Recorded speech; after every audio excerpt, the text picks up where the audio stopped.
Oh, I'm so excited to be here. Thank you. Thank you. Pleasure meeting you. We're from UVA students. He's got a big crowd in front. You promised me you wouldn't do that. Go. Let's go. Okay. Oh my God. I told him not to do that. Now look. They just lost half a grade. And I mean Thank you all. Appreciate it. I mean Thank you all very much. Thank you.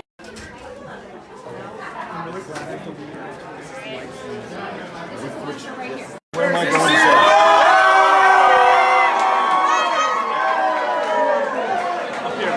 Right here on the stairs. Right here on the stairs.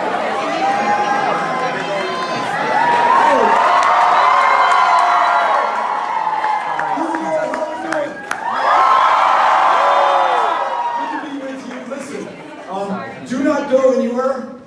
Just give me a little bit. We want to go say hello to everyone who showed up first, who's in the other room, in some cases who have been there for 3 or 4 hours or more, and make sure that we thank them for their patience, get a chance to say hello. We will then come out and have a chance to say hello to you and answer some questions and find out what's on your mind. So please hang with us. We will be right back. It's so great to be here. Thank you. Bye.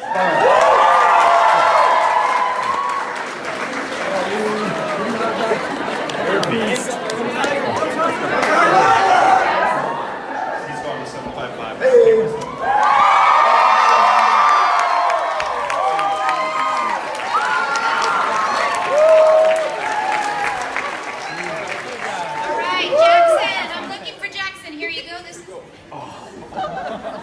How's it going, guys? I told you he'd be here in 3 minutes. So yeah, I'll make this real quick because I know you want to hear from him, but just a few words about Beto. He was born and raised in El Paso, Texas, went to Columbia University, made his way back to El Paso, started a business, and there he began his career in public service. He was a council member where he did things such as improve the city's transit system, preserve open spaces and parks, went on to become a congressman in 2012, where he worked on preserving open lands, public lands, also securing travel and trade across the U.S.-Mexico border, all that good stuff, and then came this close to doing the impossible in Texas. It almost give a warm big welcome to Beto O'Rourke.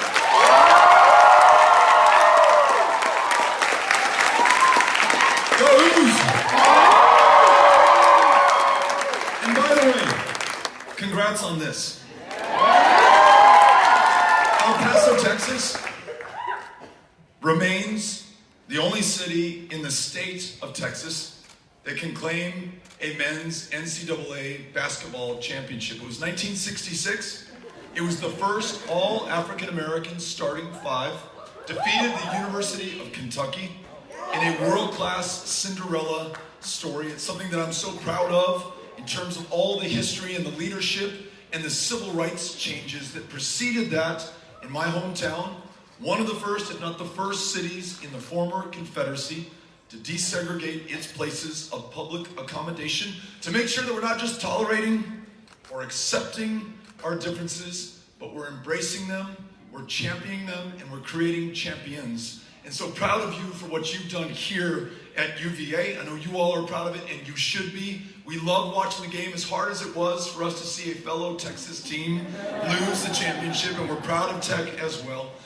Just so grateful to be here with you and to have a chance to come to a place that means so much to the Commonwealth of Virginia, means so much to the history of this country, and means so much for our future in securing the Democratic nomination, in defeating Donald Trump in November of 2020. And in this very divided moment, highly polarized time, in a hyper-partisan country, to bring us all together on our foundational values that we're all created equal. We should be able to expect, though we don't have it yet, equal opportunity, and the opportunity for outcomes for our kids, for the generations that follow, that we can be proud of, and to know that the people of the future, those kids will look back on us, the people of 2019, with pride for the way that we met the challenges that we faced, the greatest of our lifetimes, millions without health care, millions in the shadows, a million dreamers who face potential deportation back to a country they do not know, whose language they may not speak, where they no longer have family. A country with an economy that works too well for too few and not at all for too many. In this Commonwealth, teachers, public school educators working 2 or 3 jobs just to make ends meet, though they have the most important job before them, unlocking that child's lifelong love of learning, after which there is no stopping her or stopping us as a country. You know things are backwards in this country when you talk to a senior at El Paso High and she tells you they're reading the abridged version of the Odyssey. The only reason we named our firstborn Ulysses is because we didn't have the guts to name him Odysseus. They're reading the abridged version of the Odyssey because those school teachers are forced to set so many days aside for standardized test prep, for the high pressure, high stakes standardized tests that in no way effectively measure that teacher's performance or that child's potential before her.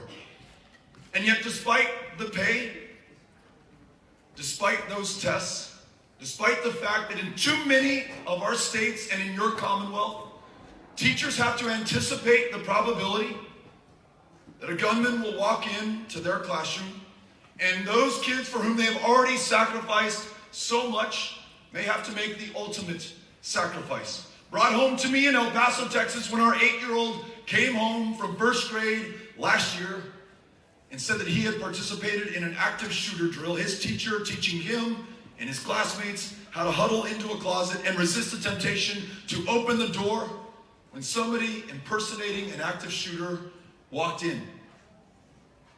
Whether it's gun violence that claims more than 30,000 lives in this country, and no other country on the face of the planet comes even close.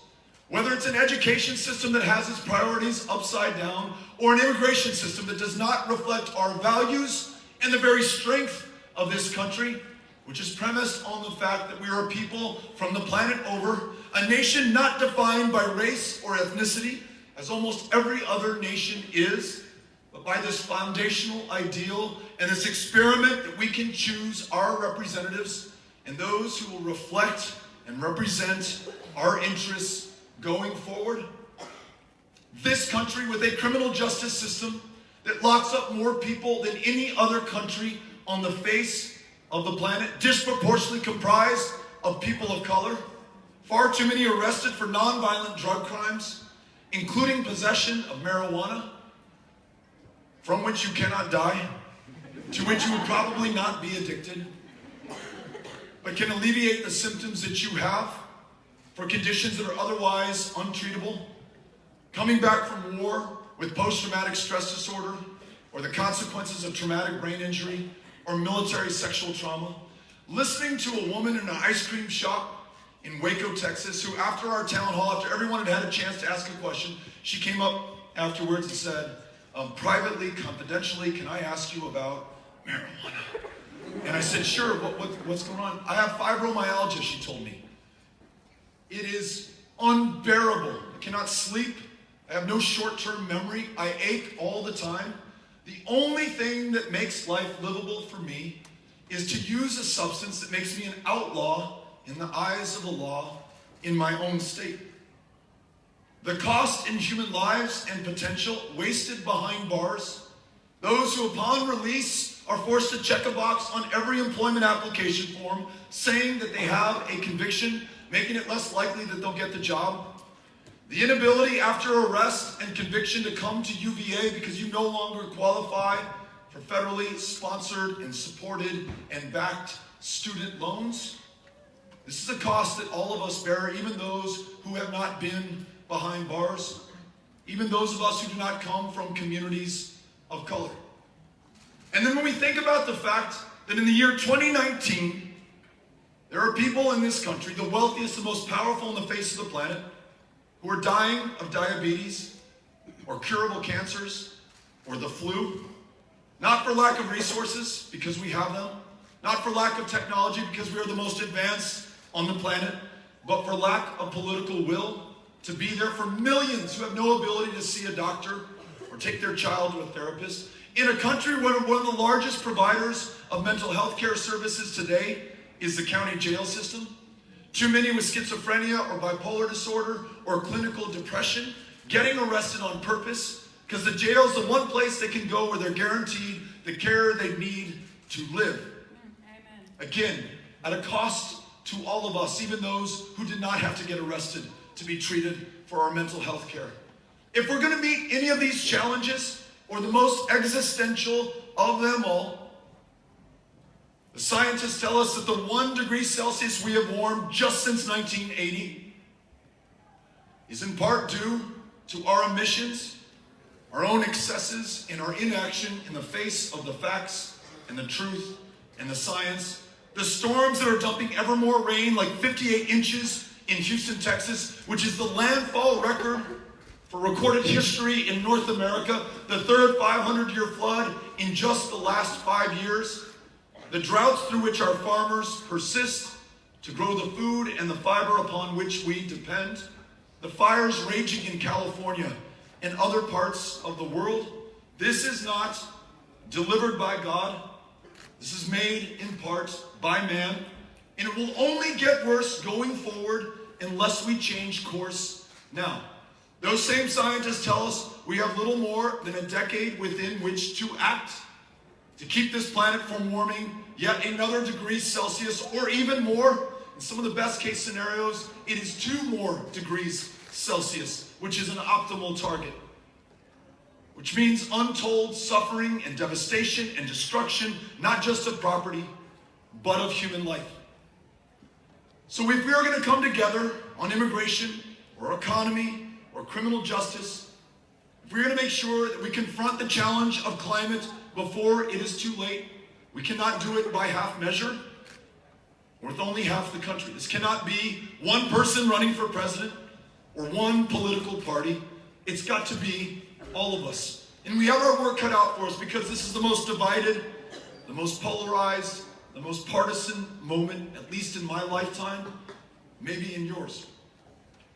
So we campaign everywhere for everyone.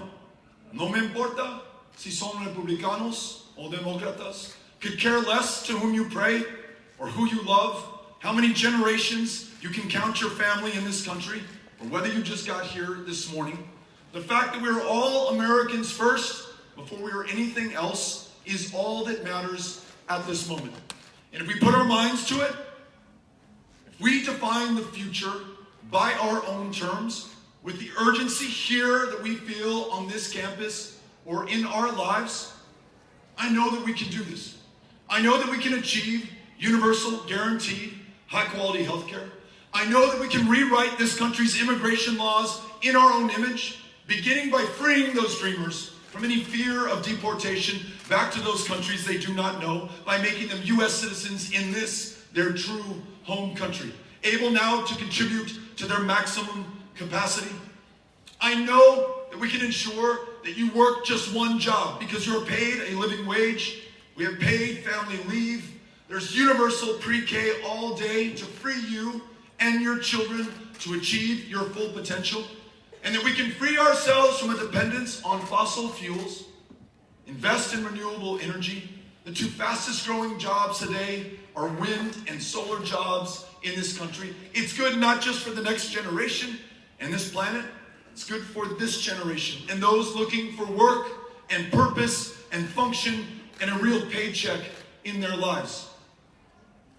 This is, at this moment, on all of us, a defining moment of truth, and we cannot be found wanting.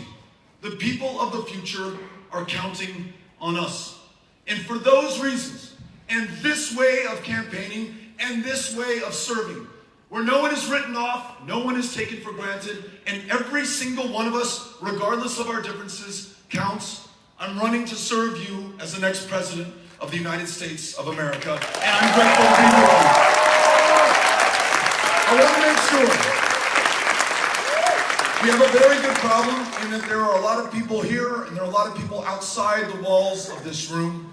I want to have a chance to be able to address them, but I also want to be able to take some questions and listen to you and learn about what's on your mind. So Cynthia, you've got a microphone. If you raise your hand, get her attention.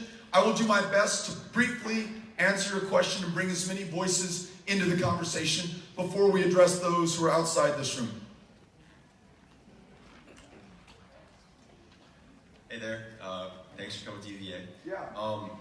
My question for you is, I want to hear some of your thoughts about the balance between free speech and hate speech, especially like what happened in Charlottesville last year. So just open-ended question on that. Thank you very much. As we think about where we are in this country, and I mentioned those divisions, they did not just occur. They are not organic to us. They're not inherent to our American way of life. Certainly, there are prejudices, there's racism, there are structural challenges that have been here since the very foundation of our country that we should, and we are beginning to talk about, to acknowledge, to confront, and to face. But when you think about the most powerful person in the world, he who holds the highest position of public trust in the United States, and the way that he has described us to ourselves, Mexican immigrants, though they commit crimes at a lower rate than those born in this country, are in his words rapists and criminals. Muslims, so inherently dangerous and perhaps violent that we should ban their travel, all of them, to the United States of America. That we're a country comprised of people from every tradition of faith and every walk of life and every part of the planet. Klansmen, Nazis, white supremacists, in his words, very fine people. Asylum seekers are animals and an infestation, which is the way I would describe cockroaches in my house, not human beings. It's a term you would expect to hear in the Third Reich in the 1930s in another country, not here in the United States in 2018 and 2019.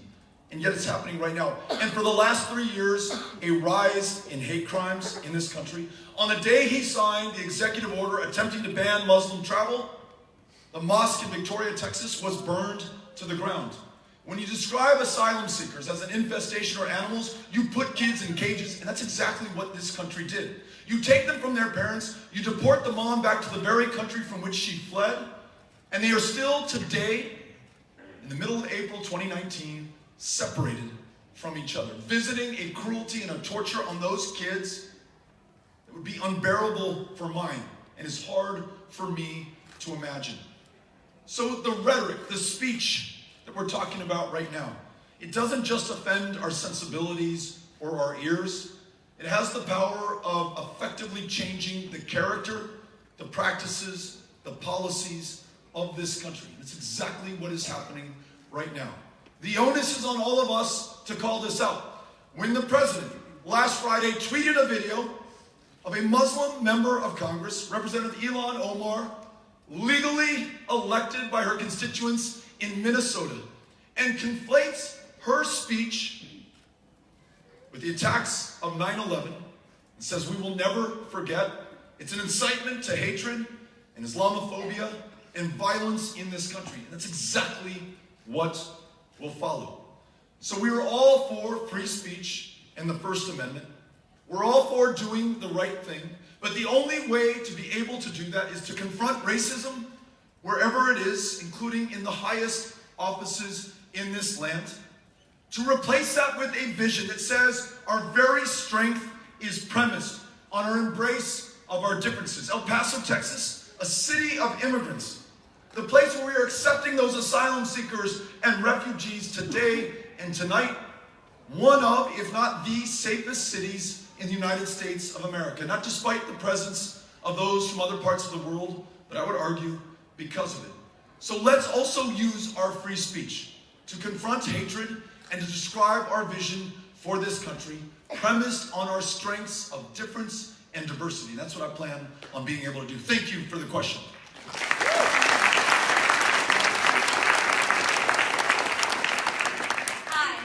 So my name is Caitlin, and I'm a third year here at UVA.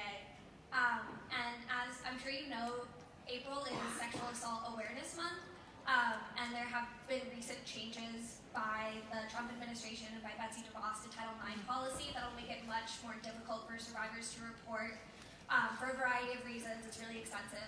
But I was just wondering, from a policy perspective, how you balance this need to believe survivors and to uplift the voices that are so often silenced in our community, while simultaneously balancing liberal ideals of rights of the accused.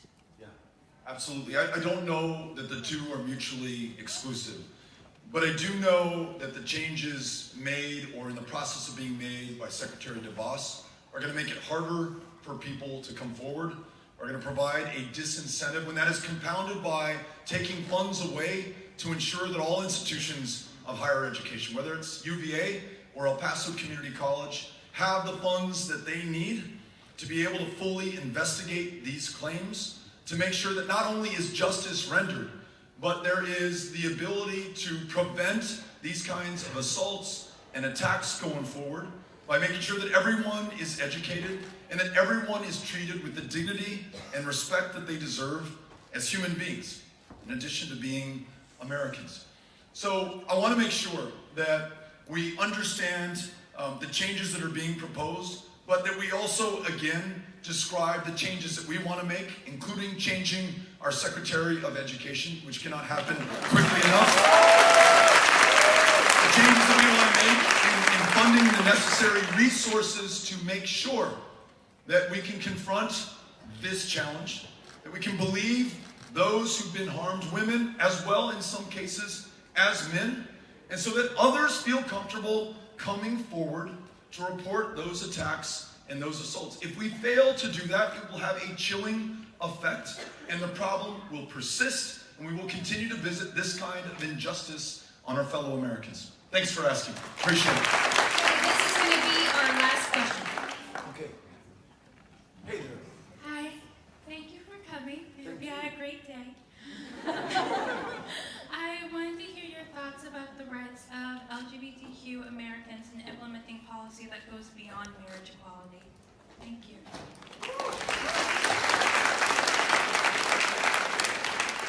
If we've learned nothing else after the 2016 presidential election, it is that the progress that we might have believed was inexorable, moving in one direction, not only can be stalled or stopped, but it can be reversed. So while we celebrate marriage equality in this country, as we should also acknowledge that our current commander-in-chief has just turned his back on the service and sacrifice of transgender service members, countless of whom has served this country, have saved the lives of our fellow Americans, and sacrificed their own in the process. We should acknowledge that in my home state, you can be fired based on your sexual orientation, and that is legal. In my home state, there were recently 30,000 kids in the foster care system. CPS, Child Protective Services, is so under-resourced and understaffed that kids were sleeping on top of or underneath the desks. And yet in Texas, you can be too gay by law to adopt one of those children into your loving home. Texas seriously debated a bathroom bill to try to scare parents about transgender kids attacking their kids in a bathroom, when we know transgender children are far more likely to be the victims than they will be the perpetrators of these attacks. So if we want to ensure that every single one of us lives to our full potential, we must also ensure and guarantee the full civil rights of every American. That's why as president, I will sign into law the Equality Act, which mandates that and allows no state or commonwealth to accept itself from embracing that talent in our fellow Americans and allowing them to thrive. So you've got my commitment on that. Really appreciate it. Thank you very much. Thank you. Thank you all for having us in here today. We're going to move outside to the other room. We are very, very grateful for your time. And Cynthia, are we coming back here to take pictures of folks? We're going to do them in the hallway. We're going to do them in the hallway. Yes. Okay, thank you. You're welcome. Everyone can just stay where you are. Hey, thank you very much. Thank you. Thank you. You asked a great question. Thank you so much. Hey, I like that. Thank you very much. Thank you. Hey, thank you. Thank you. Thanks a lot. Appreciate it. Thank you. Thank you. Hey, thank you very much. Thank you. Thank you so much. Thank you. Thanks for being here and waiting for us. Thank you so much. Thank you. Thank you. Thank you. And I'll explain to you what is going to happen. You have options. About that, you have options. Usually you don't have options.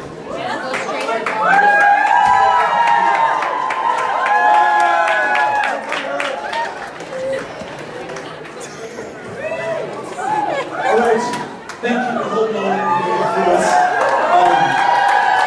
Really grateful to be here on the grounds, to have a chance to meet you, to introduce myself, and to listen to you, and to find out what's on your mind, to do my best to answer your questions, to learn from your experiences, your perspective, your ideas, your suggestions, and your guidance for this country. Someone asked me as I was coming in, why are you here? Why would you spend time with young people? And I remember the first time I ran for city council, 2005. I was 31 or 32 years old. And a wise hand in political life in El Paso, Texas, warned me not to spend time with young people because they don't vote. And it's only those in their 50s and 60s and 70s and 80s who have a lifetime history of voting and participation. Beto, they told me, you've got limited time and resources, so spend it with those who are most likely to vote. Our response to that was, I wouldn't vote either. No one showed up and listened to me and heard what was on my mind. So we showed up for young people and we won that election. We did the same thing when we ran grassroots campaign for Congress in 2012 against the odds and against the incumbent. Knocked on more than 16,000 doors personally, many tens of thousands more with friends and family and volunteers, showing up literally door to door, listening to people, meeting them in their homes, learning their stories. We gained their confidence and we earned their votes. And I knew we were onto something. A month out from election day, I was walking into a place on Monday for breakfast. Guy stops me, young guy, says, you know what? You knocked on my grandmother's door on Thursday. She invited you in, told you about her grandson who's in the Marines, her daughter who's a school teacher. So proud of those two. You listened, you all talked, you moved on. That Sunday, I and 32 of my cousins had Menudo at her house.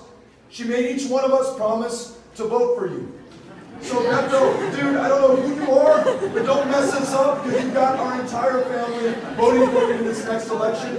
Once elected to office, we delivered for those who placed us in that position of public trust. Understanding that our community, distinguished by military service, was seeing the deaths by suicide of far too many of our fellow Americans and fellow El Pasoans. Long wait times at the VA have become care delayed, care deferred, care denied, and those who put their lives on the line for this country, we're losing them in the face of our inaction. We turned the VA in El Paso around, improved outcomes, saved lives, expanded mental health care access for veterans across this country, and did it all as a Democrat in the minority in a Republican-controlled institution. We just campaigned in Texas for the U.S. Senate, traveled to each one of the 254 counties of Texas. You could not be too red or rural or too blue or urban for us to show up. Everyone counts, everyone matters. That community that voted for Donald Trump, 96% in the last election, every bit is deserving of being heard, of being listened to, of being fought for, of being served. So we showed up to hear what was on their minds. And we never trimmed our sails. Though Texas was considered to be the reddest of red states, though no Democrat had won a race for Senate since 1988, we showed up. We fought and we competed and we talked about the things that we care about, the courage of our convictions, making sure that in a state that had closed 1/4 of its family planning clinics and made it so hard for women to get a cervical cancer screening, see a family planning provider, or to get any medical care of any kind. That we talked about universal guaranteed health care, meaning in addition to primary health care and mental health care, that every woman makes her own decisions about her own body.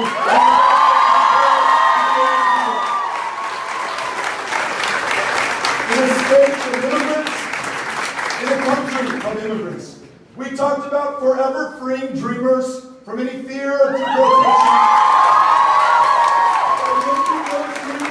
U.S. citizens here in their country of choice, their true home country. We talked about ending a war on drugs that had become a war on people. Ending the prohibition on marijuana and expunging the that is legal in most of the rest of the country. We talked about climate change and a state defined by so many as oil and gas, reminding us that Texas today produces more wind energy than any other state in the Union, and that we can free ourselves from a dependence on fossil fuels if we use the 10 years left to us to save this planet before it is too late by investing more in wind and in solar, transitioning off fossil fuels, allowing farmers and ranchers and rural communities to do their part as well. Give those farmers a chance to make a profit by planting cover crops that capture more of the carbon out of the air, something that we learned by showing up and listening to rural communities. And though we did not win that race, we got more votes than any Democrat has received in the history of the state of Texas. We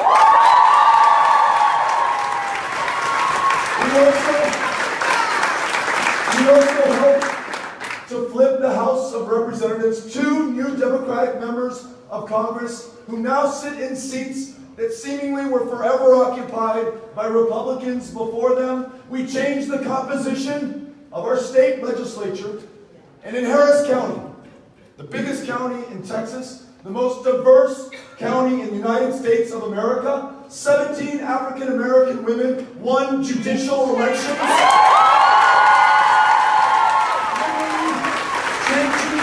The face of criminal justice in that community. And you know who led the way? Young voter turnout in Texas up 500%. Young people who forced every conversation on every important issue.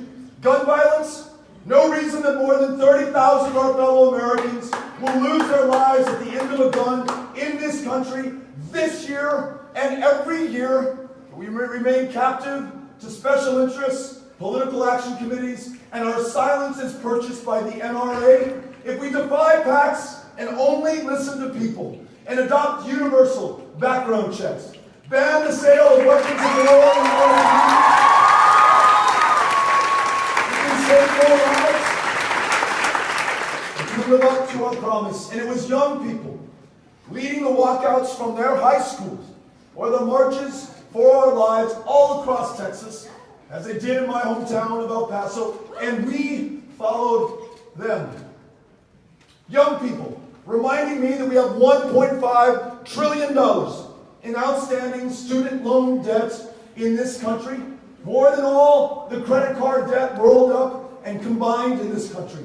And as you well know, student loan debt is the one kind of debt you will never shake until you have paid it off or until you're in the grave. And yet more than 10% of those who have that debt are now in default, literally being crushed under the weight of that burden.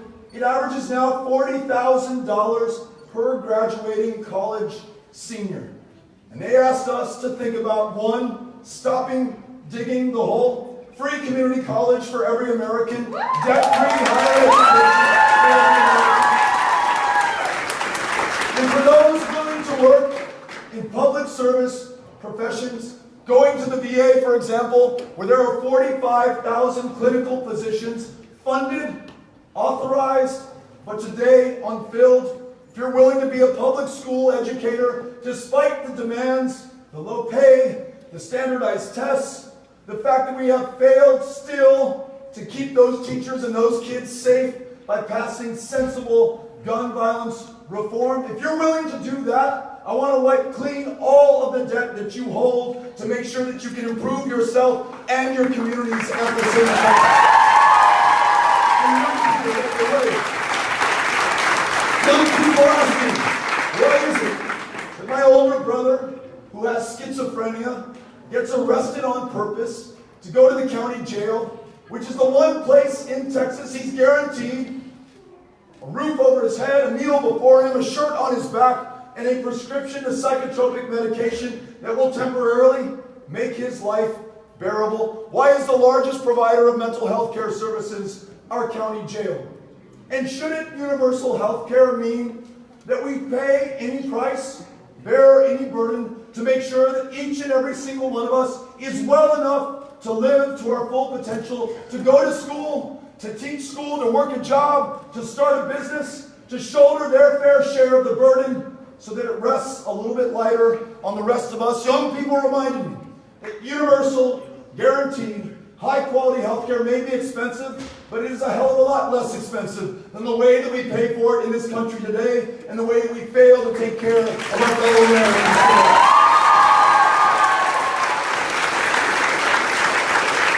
Young people ask me, when I talk about our challenge in taking care of our veterans and our military retirees, those who put their lives on the line for this country and were willing to lose their lives for this country, they ask me, why do we keep creating more veterans and military retirees? Why have we been in Iraq on our 28th year right now, starting in 1991 and following through in 6 successive presidential administrations? Why are we in our 18th year of war in Afghanistan?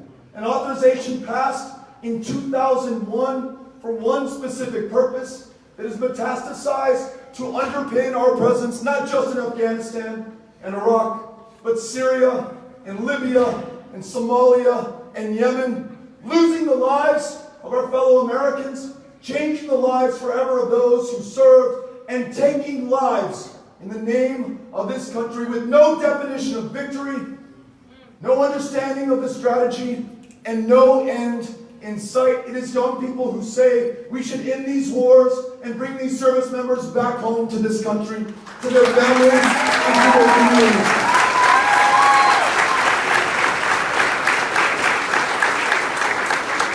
And when we think about it, it has always been this way in this country. When we refer to the greatest generation, those who survived the Great Depression, and who met the existential threat to the Western democracies of Nazi Germany. They were not my age, 46 years old. They were your age, 17, 18, 19 years old, storming those beaches on Normandy. So many thousands would not survive or come home to this country, but they purchased our liberty and our freedoms with their very lives. Those freedom riders on the Greyhound buses in the Deep South, who had the audacity to use the bathroom or water fountain of their choice, knowing the consequence might be time spent in the Mississippi State Penitentiary or their very lives. Those in Greensboro who sat at the lunch counter, or the Friendship 9 in Rock Hill, South Carolina, or those who integrated our places of public accommodation in El Paso, Texas. Young people at every turn who forced the conversation, shocked this country's conscience, and forced the change that we deserve. Though LBJ, I'm as proud of him as any Texan, gets credit for the Civil Rights Act and the Voting Rights Act, it was the young people in this country who forced him to sign it that made it happen. So for your leadership, now on every issue that matters, know that I am grateful. Know that I am here to listen, to learn, and to follow your lead, and to ask for your vote so that I can serve you as the next President of the United States.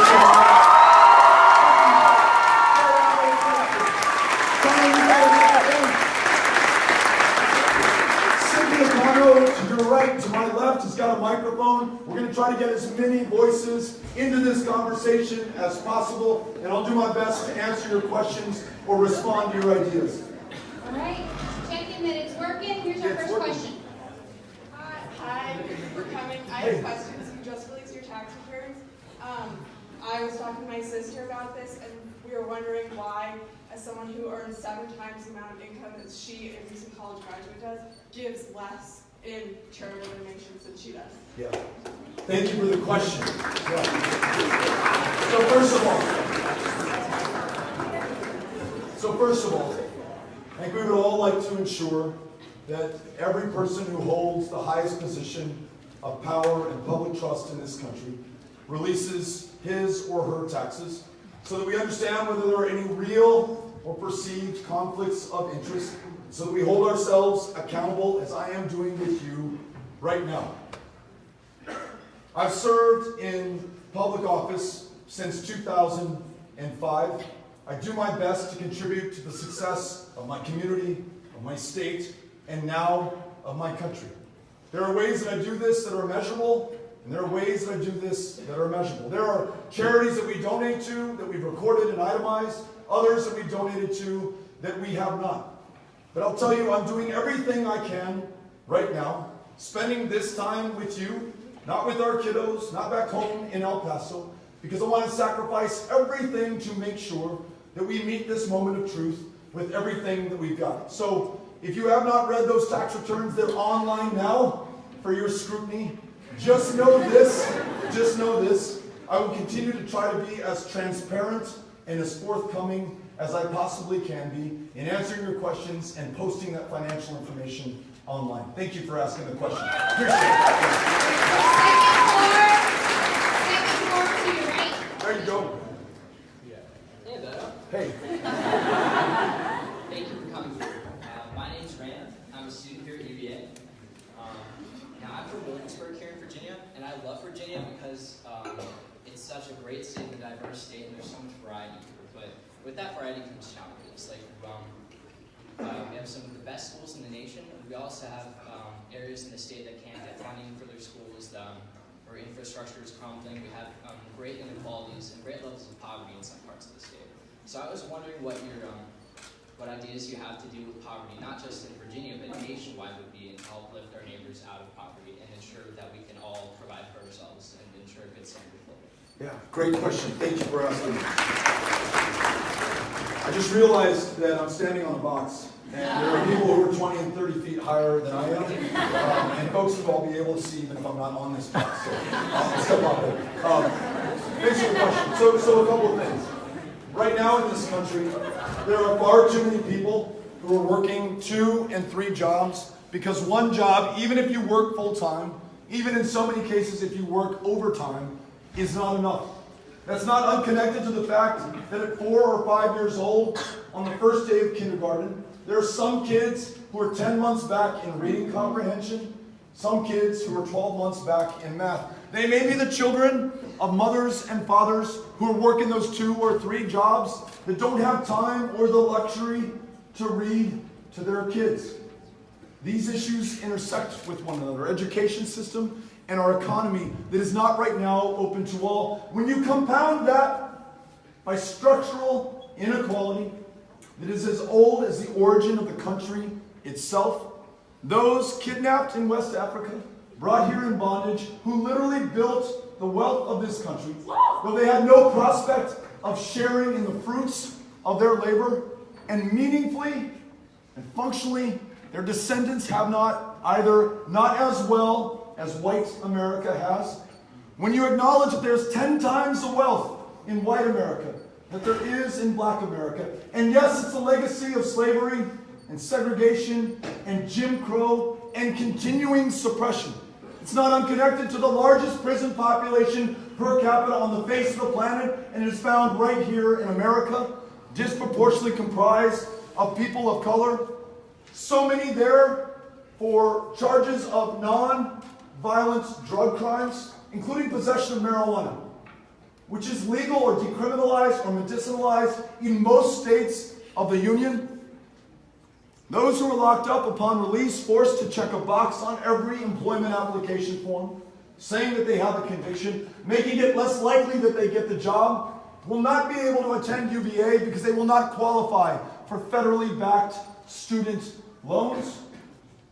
When you compound even that with the practice of redlining, which denied home loans to African Americans throughout this country, denying them the ability to build wealth that they could pass on to their kids, wealth that they could use as collateral for a small business loan, to create jobs for those within their community and within this country.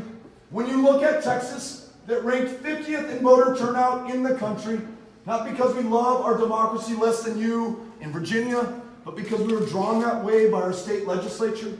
Based on your race or ethnicity, you were drawn out or into congressional districts to dilute the power of your vote. If you were a person of color, and it did, you can use your license to carry a firearm in Texas to prove who you are at the ballot box, but you cannot use your student ID at the University of Texas at El Paso to prove who you are at the ballot box. We cannot just look at one dynamic or aspect of this country to get the answer to your question. Yes, a $15 minimum wage makes sense. Yes, paid family leave so that you can take care of yourself and your family or your folks makes sense. Yes, banning discrimination in the workplace, because in so many states today, it is perfectly legal to fire you for being gay.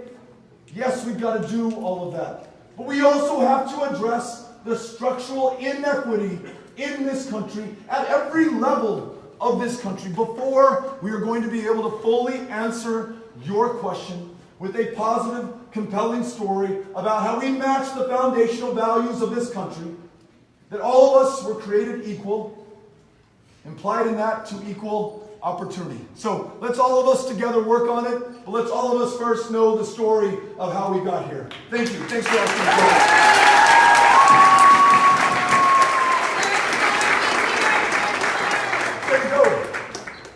Hi, my name is Anne Marie. I'm a student here at the University of Virginia.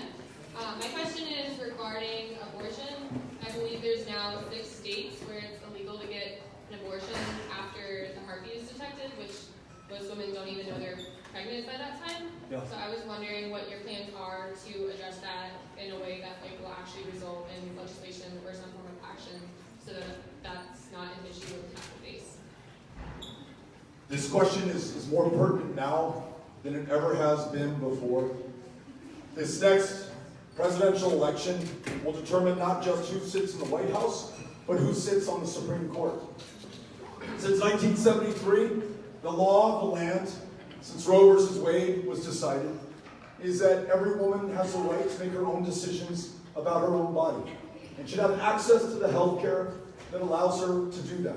We know in Texas what happens when we deny that right. A quarter of our family planning clinics were shut down. For such a long time, there was no Planned Parenthood in El Paso. And to give you a sense of the scope of Texas, it takes us 8 hours to drive to Austin, our state capital. Folks were forced to go out of state or to go without at all, and not just without access to a legal abortion. They were forced to go without cervical cancer screenings, family planning help, or in a state that still failed to expand Medicaid, the ability to seek any kind of provider at all. That is connected to a crisis in maternal mortality in our state and in our country that is 3 times as deadly for women of color. So when we say universal health care, we've got to mean universal health care for every single one of us. When we say that we are a nation of laws, we've got to respect that decision dating back to 1973. And so our laws and the moral imperative of taking care of one another means that every woman should be able to make her own decisions about her own body and, importantly, have access to the health care that makes it possible. That's my position. Thank you very much. We have time for 2 more questions. So I have a question about the environment. So I'm pretty sure I've read the same reports you've probably read about the environment from IPCC. Yeah. And things like that. We get about 10 years, maybe 12 years to save the Earth. And we know there's drastic consequences if temperatures go over 2 degrees. Now, a week ago or 2 weeks ago, Alexandria Ocasio-Cortez was in the House arguing for this. And President Obama also tried to argue for this. And increasing our carbon taxes is a way to do this. But for the last last 6 to 8 years, nobody has succeeded. Given the switch in Congress, going to the Democrats right now, there's still no breakaway. So how are you sure, how are you positive that you can change this given the short period of time we have to save the earth? Thank you for the question.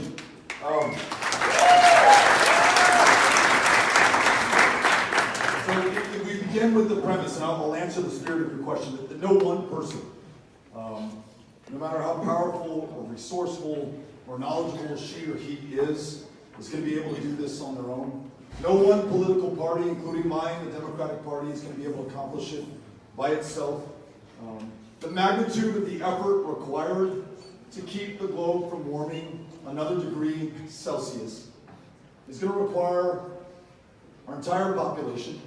It's going to require harnessing a far more conscientious capitalism than we practice right now.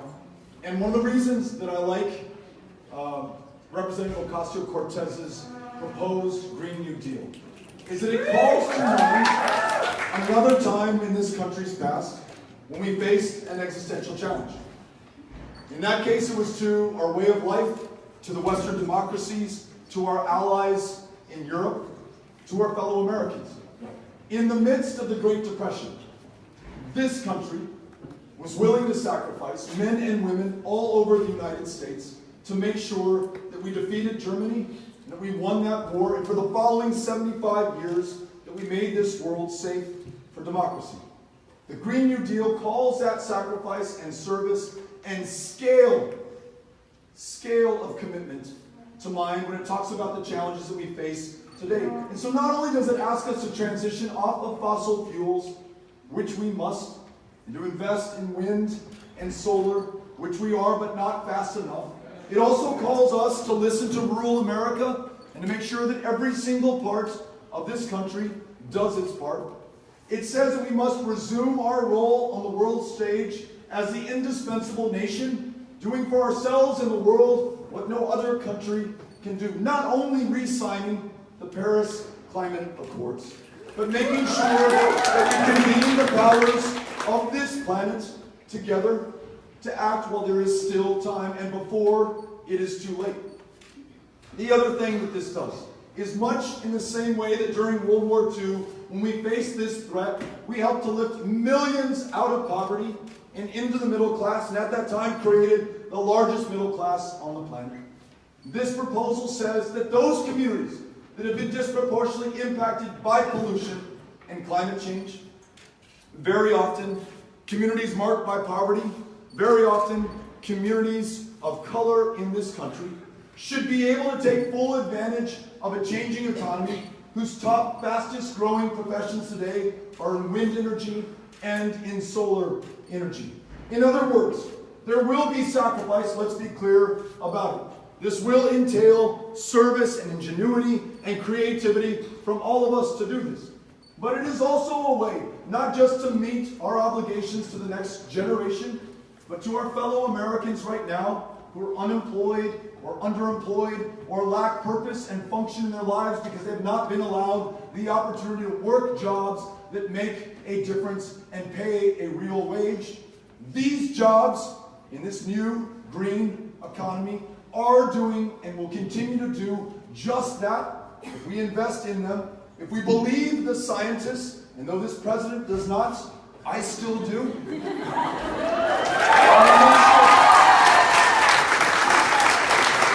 At this defining moment of truth, we are not found wanting, because the people of the future, our kids and grandkids, those who will succeed us on this planet, are counting on us now. Thank you for the question. Appreciate it. Last question right here. Thank you so much again for coming. I'm Henry. I'm a second year here at UVA, and my question will be about the Equal Rights Amendment. But before I ask it, just want to say we're sorry for what we did at Texas Tech last Monday.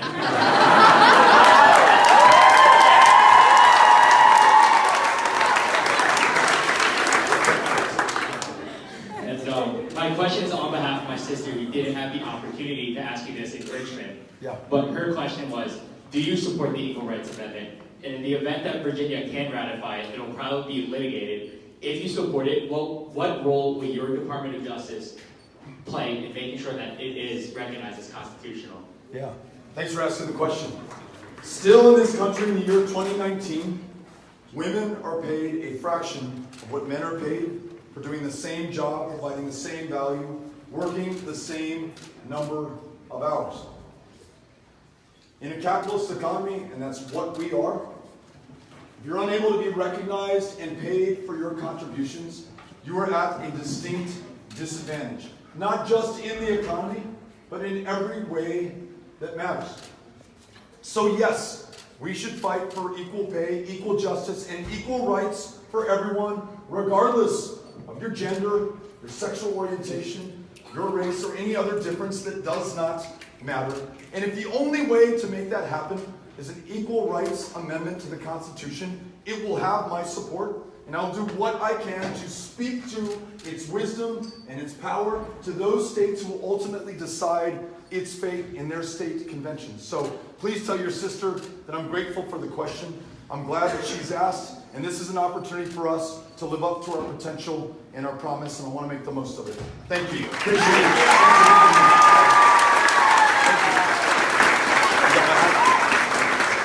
UVA, thank you for having us out here today. Congratulations on the victory, the men's basketball. Looking forward to coming back and looking forward to working with you going forward. Thank you all very much.